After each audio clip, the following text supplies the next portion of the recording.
Hello and welcome to the Metal Cell. I'm Richie. I'm here at Monolith and I'm delighted to say I'm welcoming Colin and Ollie from Spirit Merchant. Yeah. How are you, Richie? How are you, boys? Yeah. Brilliant. So, what's your set? Thought it was class. How did it feel from the other side? It was great, yeah. Yeah, very good now. Cool, like to start the day, you know what I mean? Me and Ollie have both been playing for a couple of years, so it's rare that you would be playing at that time of the day, but it's a nice way to start it all off. Your adrenaline is up, you're in fucking after gig mode at the start of a day, so it's cool, you know. That's very good, yeah. Had you any problems, any teething problems or anything like that? It's the Cyprus Avenue is a really good place to play. Good, the sound on stage is just fantastic. Yeah, it is. And it's just a professional setup, so you're just, of all the gigs you're going to do, this is one of the best ones you're ever going to do. Like, so I think so too. Yeah. I think so too. I was watching because I'm on cymbal duty. I just have to do it now, you know, with Evan and stuff like that. Just kind of watching cymbals in case they fall. Because the last time I was here, I don't know who the fuck it was. Was it Black Shuck or one of those lads? Yeah, knocked the cymbal and I was up there fucking fixing it. Oh, that's it. Yeah, you know, drummers like keep an eye out for it. Oh, it's a dirty dig. It's people like you that keep our world spinning. Shout out to Evan there from Warnout, definitely for that. So just fascinated in relation to how many songs he played. Was it 4? Was it 3? Yeah, kind of like 3 songs, and the first intro, it's kind of intro interlude, just set the tone, you know. So okay, can you give us the names of each one and kind of how which one started? For now, the intro is just called Siren By, affectionately. Okay, so it's just kind of a working team like that as a thing. May or may not be developed, but then after that, first real song we played was Altar of Abuse, then Sun Arrow, and then Messianic. Okay, so they're the first. We're a new band, third gig. Yeah. So that's not all the music we've worked on so far, but they're the ones we decided that just for this period of the band, let's just keep focusing on making that set gel a little better. And in the background, then we're working on a lot of other stuff that may take things in different directions. But for now, we're like, this is how we like to present stuff. So work in progress. It's nice and loose up on stage with G as well. Do you kind of throw in a few notes here and there as well? Oh, yeah. Yeah, we're still in that kind of jamming phase. And with all of us having main bands, the whole idea with this was let's get together like-minded people. That all works out without you kind of interacting with it too much. Things just happen. But the music we're allowed to just kind of enjoy ourselves a little more. You know what I mean? Yeah. It's nice to have a bit of freedom as well. Like the set points in the song where we know where it's going to go into that point, but between 2 points, anything could happen. We just let it flow. It's I've played 3 gigs in the certain sections of songs that never have been played the same 3 times. Okay, but that's good as well. Yeah. Exactly. Like other bands, I could have a song for Corrosa. I know every drum part for the whole thing. I come in with Spirit Merchant. I could be making stuff up in the spot, just what feels in the moment, like, which is good. It's important, you know. Yeah, it is. Yeah. A lot of most of the time you write some music. And this is from all of our collective experience, and you record it. And once it's recorded, it's kind of set in stone. Yeah. So then you're kind of bound to that. And if you record everything before you've had the chance to gig the songs a couple of times, they've never had the opportunity to take on that life that you will only get in a song from playing it live. Like tonight or today, this morning, whatever day it is, I realized a couple of times, I'm like, I should just stop doing that, or I should just do this. And that we do a lot of that in jamming, but playing live and feeling that reaction in the room. You just feel something. Yeah, because that's interesting the way you brought it up. There is 3 gigs now. This is your third. This is our third gig. Yeah. So I think that's good about you as well. I'm kind of going, is that actually scripted or not? I'd be watching you, Ollie. You know what I mean? Yeah. The kind of, I suppose you bring them back. That's it. As they drift off. Exactly. That is the way it is. Yeah, he's the rock, you know. Yeah. If we go into a part where we're just making up the stop, just let it flow for a while. Then be honest, one of the lads will turn around, you give a wink, and then you know. Yeah, that's it. Like, and it's good as musicians, because when you're playing in other bands and when you're always in a set structure, it's good for a musician to have an outlet where you can just do anything. Yeah, just a freedom of space to try anything out, and I think it just makes you a better musician if you're doing a lot of different styles and stuff. Like if you're stuck in the one part, you get bogged down.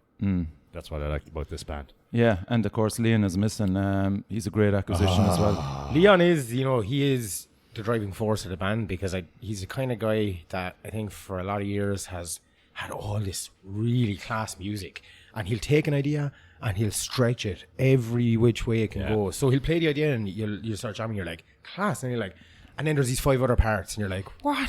You know, which is great to know that someone sat down with their instrument and really pushed it. I'm guilty of doing things on a whim, you know what I mean? And then Ollie is the I'm on the ball. So then you have a nice combination there of this like guy that has this well that just is overflowing, that he's always wanted to be in a band where he could have the freedom to be the creative force. Yeah. And the two of us are just like, go for it, man. Yeah, that's great. Oh, yeah. Yeah, it's so cool. Like when we're jamming, it's magic. Like when you're in the room and when you just set up and someone just plays something and you just 20 minutes later all open your eyes and you're like, fuck, like I wish we just could record all of those jams, because they genuinely are better than what you heard today. Yeah, well, we actually are better in the jamming room just doing nothing and just playing one riff for ages, expanding the whole thing. Yeah, because there's just actual chemistry there, because we're all a little older, we're in our like 30s. Yeah. You know what I mean? So that, you know, that's, you just can't fake the experience you get throughout your 20s in Ireland. Yeah. You know? It's like, as a drummer, he's the type of bass player that I live for.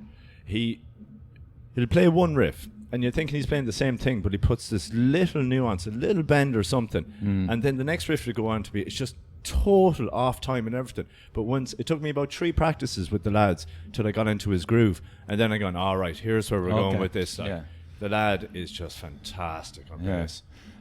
Is he a bass player? Or is he guitarist as well? Oh, bass player. See, this is the difference. He is a real bass player. It's come up a few times on the podcast where there is a distinct difference between a guy that just fucking stays on bass the whole time. And you know, he uses his fingers, which I like as well.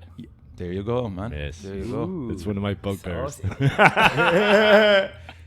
You're not digging at anybody there. No, I'm not digging at anyone. No. Plectrums are great, but just 80% of the metal bass players in the world. Like, just there's something brilliant about a bass player who's using his fingers and the way they can float around the bass. It's just fantastic. Yeah. I mean, Sean as well from 10 Ton Slug has that thing as well with plectrum and fingers, you know? Yeah.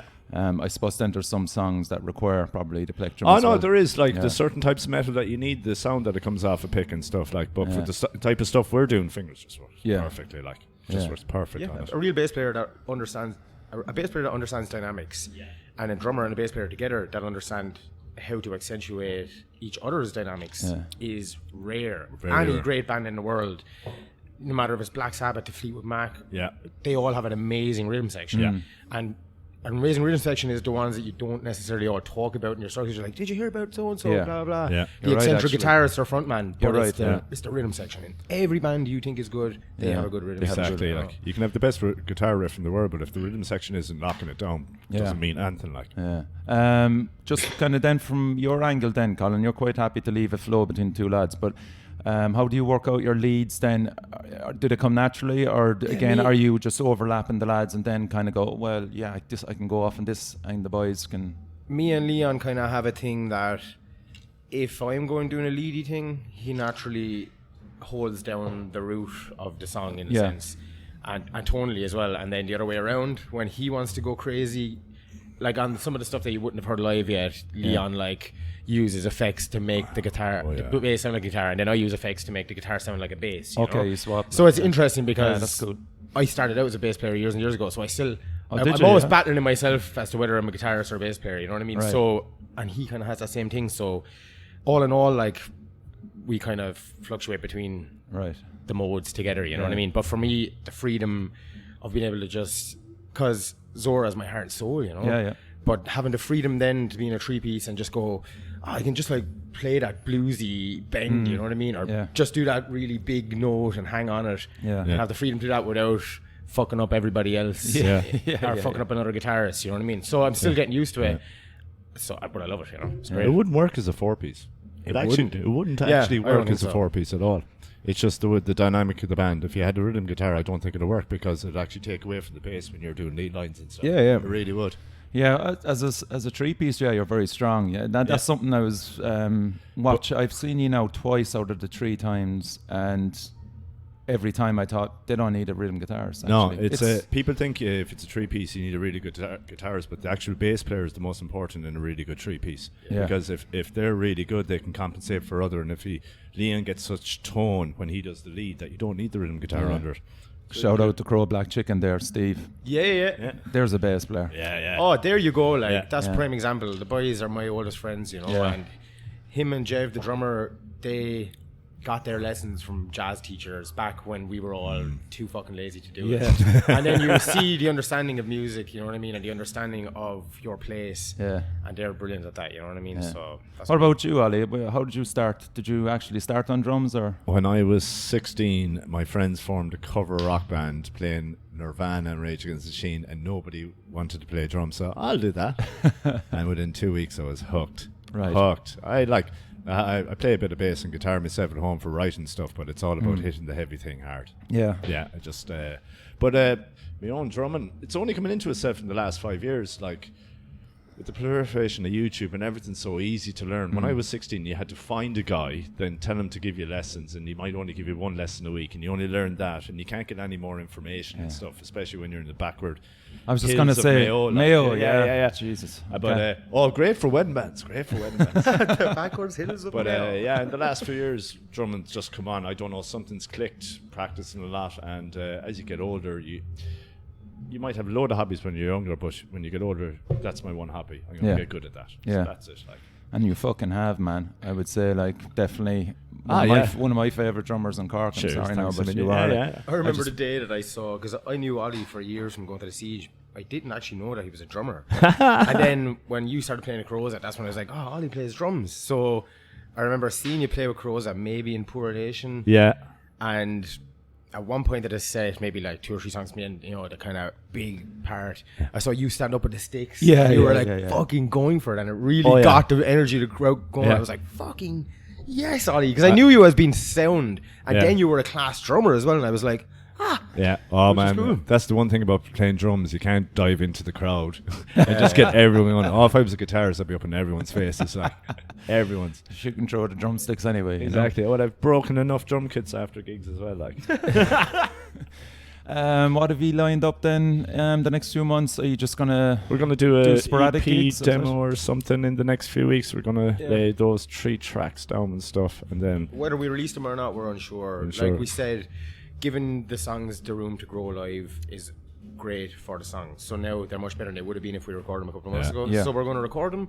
We're going to have fun with pre-production. Once we have a good drum recording, like me and Leon can experiment. everything. We want to experiment with soundscapes and stuff. Okay. You know, we really want to put the work in. Oh, yeah. Yeah, we're going to have fun vocally and everything. I'm going to try new things, stuff that you can't try when you're playing the songs. You have so much to think about. So that'll be great. So we're going to work away on that for the winter. If a gig or two come along, we play them. Yeah. If not, no big deal. You know, we're not putting any big lofty expectations on this overall thing. We're just having fun with it. Exactly. And letting it grow naturally. And that when you're jamming, then is it in one of the rooms? That are you renting a room out or what? No, we're just up in Richie's place the odd time, like, and then the Mercy as well. There's a place over in Mercy, so we can have 2 places we go between, but mostly up with Richie and Blackpool. Yeah. Okay. Obviously, you've talked about that loads on the podcast. Yeah. It's the epicenter of creativity for musicians in Cork. You know, it's the hive. It is just the hive. It's amazing up there. Are you up there, Croza? Yeah. Are you? Okay. We're up How there. long are you there? We're there we've the room about 2 years now, it's Okay. Yeah. It's just like just you can leave all your equipment there, just throw it up any time of the day, just bang away. Happy days out. And they've got a vending machine with beer. Yeah, that's the legendary vending machine with beer. I don't think anybody's putting up pictures of it yet, you know. I'd like to actually see it. Exactly. It does exist. It does exist. Have you been up there? No, I haven't. No. You have to come up with us someday. You should do like a day of the podcast up there. Fucking And great like have idea. all because there's loads of young bands, give them a voice. Yeah. Oh, Jesus, yeah. There you go. Like That's a fucking class idea. She's about 18 rooms up there, like. Is it that big? Oh yeah, it's massive. Jesus. Class. Yeah, really good now. Cool. And so we'll say then if you kind of settle on the 3 songs, where would you kind of record it then? Is that or is that too far down the line? I'd probably Would you stay locally? Carosa we did our album up with Kieran in Limerick. I'd probably do the drums up there. And you see, nowadays with Reaper and stuff like that, you don't really need to go in the studio for the guitar and bass. You can do it all yourself in your house, and it's the same quality as the studio. And as Colin was saying, that'll give them time to do whatever they want with it. And if things go really well and we find it's good, but we find that sonically we do need to go somewhere and record those other elements after we've done all the pre-production, which we'll push ourselves to do to a certain level. Yeah. If we feel like we might go to someone, we will. There's loads of places. Like, you know, there is, it's great. Loads. Everybody, you know, so we have plenty of options. Exactly, that's it. Yeah. And the feedback is actually very good as well, isn't it, lads? Oh, yeah. From everybody around as well. Like they're all kind of going, I think it's just there is a kind of a niche there for you to just exploit and just enjoy more. That's so, it, you know. I like the lads in the Crows are very honest. When we played the first gig, they were just very good. Just keep going like that. Really interesting stuff. Like, and that's what you want to hear. What about Zahora lads? They're all right with that as well, are they? Oh yeah, everybody. I mean, Tom has been playing drums for Scandinavia. You know, the black metal band from Dublin is called from Monolith, which is our bassist band's other band. So he's releasing his second album soon. So Tom recorded the drums for that. Oh, cool! Which is great, you know. So if that turns into a gigging entity, yes, Tom is obviously going to do that. Yeah. And Batman has always had other bands, so everybody's cool. We're all dedicated our lives to this now. We're all over the hump of the mid-20s, so everybody's in it for life. I'm living all the way down here, the lads are all the way up, everybody's and there's a distance there as well, but it one helps another. Like, my guitar playing has gotten better from having the opportunity to explore the guitar a little bit more, so now I can put that into Zora. Because Jack said the same with his black metal project. He said that it was a great release for him, and he came back to Crows actually a lot better because of it, you know. I think if a musician is of any standard at all, they're always in a second or third band. Yeah, they always like to be trying different things, like, and then they can bring it into their other band as well, like. Yeah, because my drummer has improved immensely because I'm in the second band, because I'm not doing the same style, so I'm just playing different things. Yeah, and then you'll play something with one band and you go, that'll actually work in that song in that other band. Yeah. So it just expands stuff. Yeah. You're learning all the time. And Leon then is in, what's the other band he's in? Mendicant, yeah. And Dead Nettle Family. Okay, Dead Nettle Family. Which is a band that he's been in for years and years with a couple of close friends.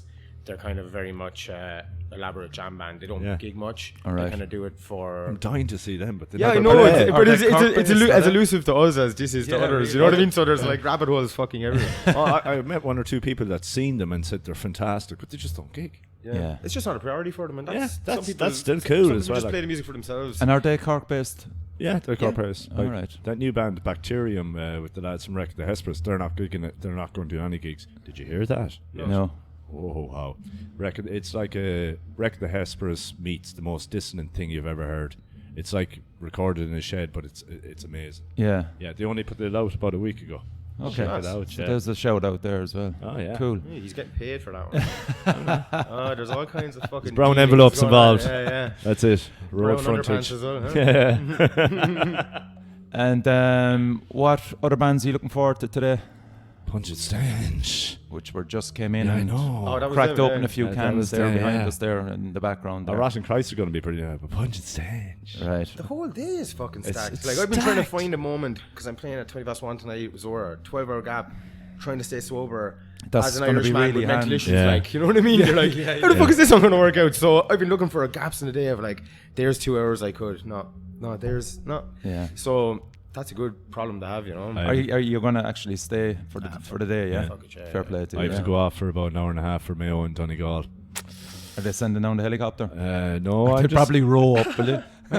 Mikey D. Higgins trying to get a pub. Fucking showing it. They're all showing the Kerry game. I'm annoyed. So no, I'll find a pub. It'd be grand. Local fucking guy head here. I'm shocked at you. I suppose stuff from Mayo. On tip. Fuck's sake, like. Green, red, and Mayo, lad. That's it. End of. Next question. So there's no any other quick bands there to look out for today? I'm looking forward to seeing Malthusian. I've heard them. Have you seen them live yet? No, I haven't yet. Oh yeah. I'm gonna actually interview them after you. Malthusian they're fantastic live. Yeah, really good. Like, and especially like the two guitars, they don't actually play the same riff for each other at all, and it's brilliant. Like, they lost one of the members actually. Andy left. He's in Bacterium now as well, and that was your man from Opossum Victory, and it was Ray that was in Wreck the Hesperus as well. But they got your man from Dragged into Sunlight into Malthusian, right? So, and he's top notch. So. Okay, cool. Yeah. So that's another Round Kingdom. If you have the opportunity, I saw them in the Siege. Any band you have the opportunity to see, they just create such a lovely trance. Every time I see them, like, my body just moves. I think they're like right. You know, without me even thinking about it, it's just this cool trancey thing, and it's very thought out, but not contrived. No, it's not. It's hard balance to strike, so they're definitely worth checking out. It's like an Irish Cult of Luna, but different, but kind of the same. High praise. Yeah. They're very 100-year-old man as well. Yeah. Have that good Cult of Luna buzz, Yeah. but you know, a lot of post metal is a victim of just copying ISIS. Like, Yeah. But this, they they don't. They when you think it's going to become that thing, generic thing. You're like, no, they did the other thing that I didn't know they were going to do, which is great. I'm looking forward to seeing Damham as well. Yeah, they're pushing it a lot. Did you see the video? The video's brilliant. Yeah, David Guitars from Agricock, is that right? Yeah, very good. So look, check out them. And I haven't heard any of them, but I'll catch them out. The Bogs as well. Wait, do you see that projector? I saw him in the Siege, but I don't know. I think Con said they're bringing a different performance. I seen them performance for this. So that should be interesting as well. I seen them at Road Burren 2 years ago, where they had a huge projector. Oh, it's hilarious! Yeah, it was nearly a religious experience. It was amazing. But then the Siege of Limerick, I heard, wasn't as good as the other ones. But you have to try. I think Siege was just marred with sound issues. That's just what I heard. Because the show was so elaborate in terms of things happening here and there, and when you're doing something like that, that's that transparent. Yes. You have to have it on the ball, and it wasn't anybody's fault. It's just when you're playing at the Siege and you have a 10-minute changeover, you know what I mean. You don't get to do that. So when things came in, it was like halfway through the set, the drums come in, and you're like, "Whoa, that needs to be leveled there properly." And then Eddie Lennon came on, but there was still a lot of delay on his vocals, which was not copped. And I think that is where. But I think overall, what they did was amazing. If the sound had been. If they just had if it was a headline gig and it had been rehearsed or sound checked, I think it would have been stellar. And it was still amazing, and what they were doing is class. And their video, "The Devil is an Irish Man." If you want to see what the boys are about, it's very hard as a band to get your. When you're in the band, you all know what you're about, and the most frustrating part is getting that across to people, projecting it to people. So doing it with video and with music and live, it's very difficult. So that The Devil's an Irish Man, which is done by John Mulvaney, who's shout out to John. He did the series. What was it called?